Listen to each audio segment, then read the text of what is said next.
Kwa majina naitwa Nason James Mponzi, ni afisa mifugo kutoka kituo cha kanda magharibi ZVC Tabora.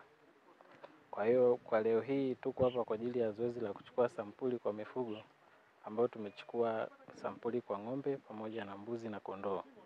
Kwa lengo kubwa, sababu hapo nyuma tayari kwa kuna zoezi la uchanjaji la kitaifa. Kwa hiyo lengo la kuchukua sampuli kama ifuatavyo. Jambo la kwanza ni kujua ile chanjo yetu kama inafanya kazi vizuri. Na kama imefanya kazi vizuri, na maana tunachokizingatia ni kwenda kuangalia kinga za mwili kama zimeongezeka. Hizo kinga za mwili ambazo kwa kitaalamu inaitwa antibody, sio antigen, antibody. Kwa hiyo tukishaona kile kiwango cha kinga mwili kimeongezeka, maana tutajua kwamba chanjo yetu imefanya kazi vizuri. Lakini jambo la pili ni kudhibiti au kutambua ubora wa chanjo yetu ambayo tunaitumia.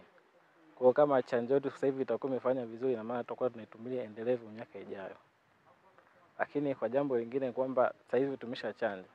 Lengo la kuchukua sampuli pia ni kutambua kwamba hakuna maambukizi ya ugonjwa ambao tumeuchanja sasa hivi, ambao tulikuwa tunachanja homa ya mapafu. Kwa hiyo kwa sasa hivi tukishachukua sampuli, tutatambua kwamba maambukizi yamepungua au yameisha kabisa. Lakini jambo jingine litasaidia kutathmini ufanisi wa zoezi la uchanjaji chanjo wa kitaifa. Kwa maana kwamba tutakuwa tumetambua kwamba mpaka sasa hivi tumefikia malengo yapi na katika maeneo yote tumechanja kwa kiasi gani. Ndio hilo lengo kuu kwa ajili ya kuchukua hizi sampuli. Sababu hili zoezi tunasema ni current, ina maana limeanza na linaendelea, lakini hapo awali tayari nishapata hizo ripoti za ugonjwa huu wa mapafu. Lakini kwa sasa kwa sababu tumechanja hii chanjo, na zoezi ambalo la kwanza tulifanya ni kuchukua sampuli ili ziwe kutambua sasa je, haya maambukizi yanaendelea au la. Lakini mpaka sasa sijapata taarifa yoyote ya kuhusu maambukizi ya homa ya mapafu. Wito wako kwa wafugaji kwa ujumla pindi ambapo mnafikia katika kuchukua hizi sampuli, labda nini kiwe waamini kwa kiasi gani ushirikiano wao? Karibu sana, wito wako ni kwa hapa. Wito wangu kwa wafugaji, cha kwanza ni wasiogope, wajitoe, wafike sehemu ambayo tumewaambia kwa ajili ya kuchukua sampuli.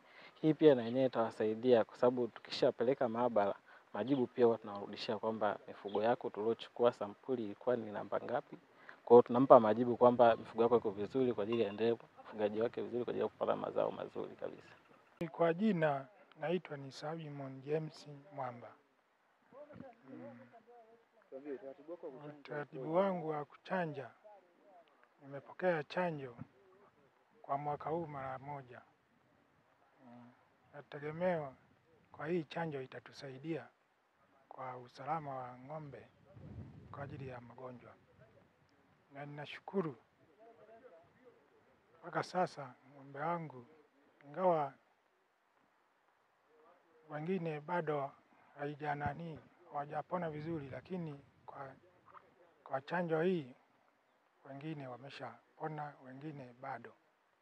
Ila nawashukuru, na zoezi la leo hii la kuchukua hii damu kwa ajili ya ya uchunguzi zaidi. Na ninashukuru mpaka sasa hivi kazi imefanyika vizuri pamoja na madokta wangu hapa. Nashukuru sana kwa hili zoezi. Magonjwa ambayo yanasumbua sana, yani sana ni mapafu kuvimba. Unaweza ukamkuta ng'ombe hakohoi, lakini kwa ndani ameshavimba. Ndio ugonjwa unaotusumbua. Jina naitwa George Kiturunge, mkazi wa Tongi.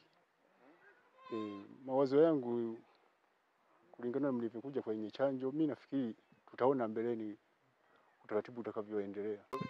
Ule unani usampuli yenyewe usikwenda kuchunguza ile unani ule unani wa magonjwa. Labda pale ndio tutaona mbeleni kitachoendelea kwa utafiti ambao utaendelea. Kwa upande wa mbuzi ile ngozi kuchubuka ile yale manyoya, na kwato kuoza, hizo ndio zaidi ni changamoto.